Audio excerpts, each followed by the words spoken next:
other duties as assigned.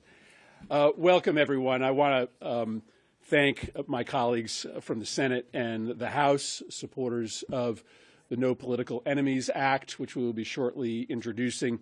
We are going to have a few other members, including Senator Schumer, joining us over the course of this event. But since there are so many, we'll get right to it.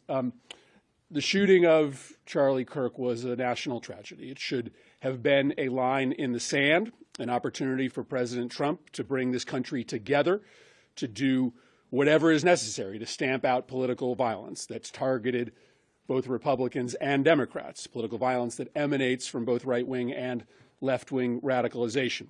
But Trump and his lieutenants are choosing a different path. They are choosing to exploit this tragedy, to weaponize the federal government, to destroy Donald Trump's political opposition. They aren't even hiding what they are trying to do. President Trump himself has publicly threatened to arrest members of the Soros family simply for funding groups that oppose his agenda. Laura Loomer, maybe the most influential outside advisor to the White House, called on Trump to be a dictator and lock up and silence his political enemies. And last night, they showed us exactly how serious they are. Trump's FCC forced a major network to pull a loud Trump critic, Jimmy Kimmel, off the air, essentially saying that any media actor that doesn't say what Trump wants them to say about Charlie Kirk or Trump's policies is going to be silenced. That's censorship. That's state speech control. That's not America.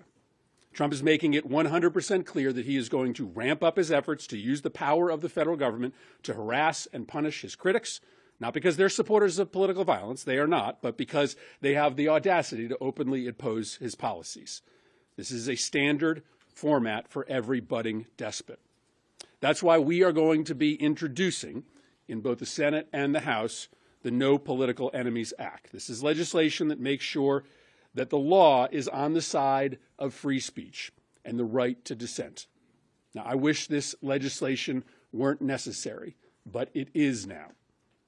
Donald Trump right now is instructing his Department of Justice to go on the hunt for his political enemies. Attorney General Bondi has made it clear she is going to arrest people just for speech that she doesn't or the president doesn't agree with. That is bone-chilling. So we need to build new protections in court when a political opponent of the president is targeted by Trump's DOJ or his regulatory regime, simply for political speech. And so the No Political Enemies Act creates a specific defense for those that are being targeted for political reasons. It builds real consequences for government officials when they use the power of the government to target speech that is protected by the First Amendment. And it gives an ability to recover attorney's fees when someone is the subject of government harassment. This is a decision moment for the country. Conservatives who say that they support democracy and free speech need to speak up right now. Our Republican colleagues need to put the health of our democracy before loyalty to their leader. And this legislation, supported by a wide cross-section of free speech advocates and groups all across the country, is a tool for us to rally around.